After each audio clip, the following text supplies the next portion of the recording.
Imagine a world where the second Doctor's first story, The Power of the Daleks, did not have the legacy sort of baggage actually attached to it. You may be assuming by now that it would slip under the radar, no one would really talk about it, and this was simply just because it isn't seen as a regeneration story or a post-regeneration story anymore, people would forget about it. You cannot be more wrong. But before we dive into the whys and hows, let's start with the formalities. Hello, everyone, and welcome back to my YouTube channel.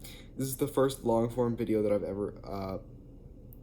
Sorry, I'm recording things out of order. So for me, this is the first long-form video that I've actually recorded in a long while since the Arc, I believe, and even that was rather short. Before we begin, be sure to like and subscribe. I do these things every day. I at least post something every day, so you're bound to find something that you enjoy. I post these kind of reviews until the 60th anniversary, but I usually talk about books. So if you're into any of those kind of things, I would highly recommend subscribing and leaving your like button to support me. Now let's get into the power of the Daleks. As I mentioned before, the power of the Daleks is the second Doctor's first story. Obviously, this means that no one really knew what regeneration was at the time. They didn't even know what regeneration was at the time. It wasn't called regeneration until 1974, when the third Doctor turned into the fourth Doctor. What a revelation, am I right? This is, basically they have the first, especially episode 1, has the main job of explaining the second Doctor, how he got here, what happened to the first one, what the hell is going on here, I can't take it, I liked the old one, bring him back. That's a bit exaggerated, but that's pretty much what people were thinking back then. They didn't fully understand who this new guy was. Most people probably thought he was an imposter, as did Ben. And that's pretty much what happens in the first episode.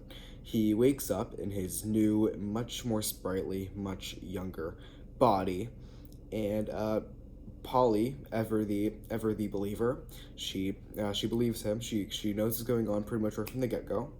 And Ben, ever the skepticist, he takes a little while to warm up to him. I believe, if my memory serves correctly, until episode 2 or 3 to actually kind of accept that this is the real Doctor he's come to know and love over 2 entire stories. Or 2.5 if you count War Machines. Well, 3 if you count War Machines, excuse me.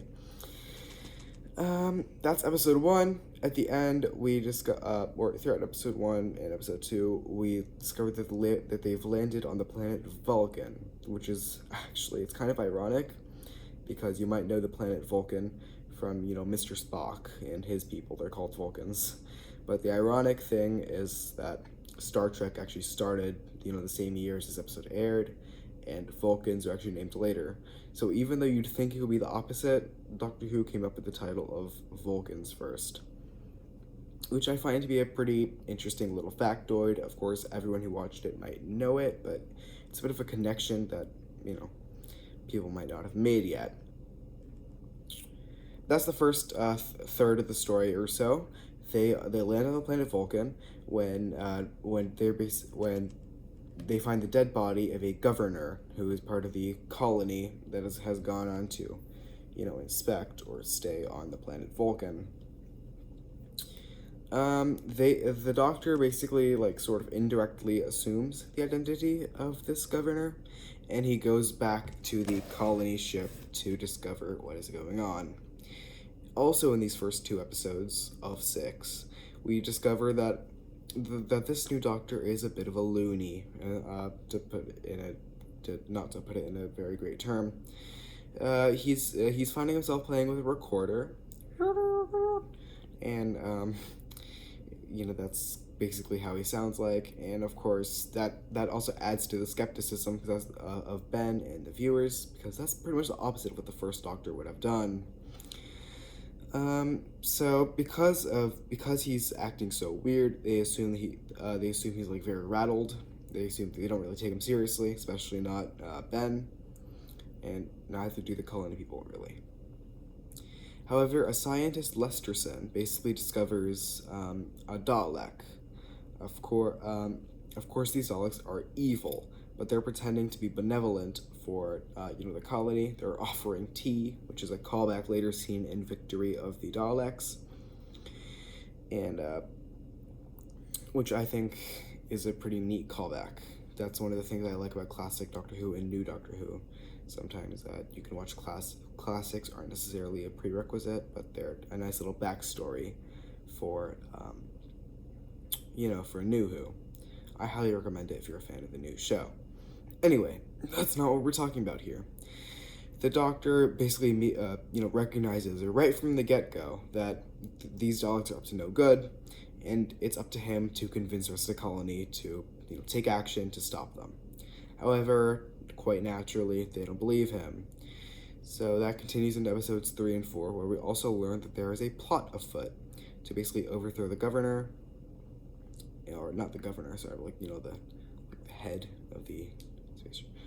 Oh my god, I just realized I've been calling the Doctor the governor the whole time. He is not the governor, he is the inspector. Please forgive my mistake.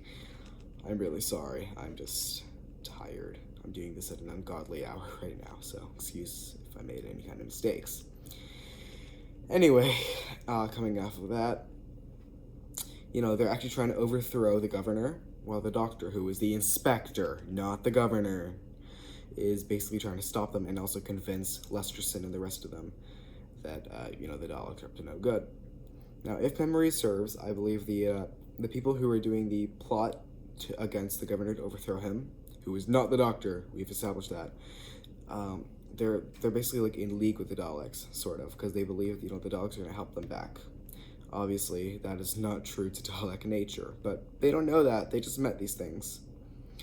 Of course, episodes 5 and 6 show the Daleks, actually doing their plan. Turns out they have this big factory. They're literally just mass producing these Daleks. It's pretty terrifying. It makes for a really suspenseful and great cliffhanger. I believe it's a cliffhanger from episode 4 to episode 5. I could be mistaken, I'm not sure. So that's the main thing. Of course, in the end, they get an idea that these things are up to no good, but it's too late. They're already running down the hallway shouting, "Exterminate!" and shooting their little whisk ray guns at people. Of course, it gets a little bit tragic when the scientist, Dr. Lesterson, dies, because he was always very erratic. He was very he was desperately, trying with the Daleks. So I think it was really kind of bittersweet when he got shot or when he got exterminated, because he realized far too late in the game. This story is one of the best. Usually, mainly because of how the Daleks are depicted. They're depicted as very cunning. They're very intelligent. They're basically playing dumb. They're doing this or that to basically keep the illusion up, which I think is really awesome. Other stories, especially in modern Who, they try to depict them as with brute force, only working off of hate. But that's really not true to Dalek nature, especially not according to the first ever story with them, all the way back in season 1.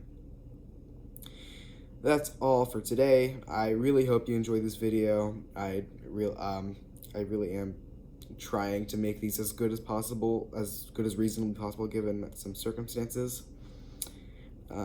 If you do enjoy them, be sure to like and subscribe. If you don't, just click away. That's all for today. Soon, I'm just about to go record the 10th planet now, but you'd have already seen that by the time this video is out. Bye, guys!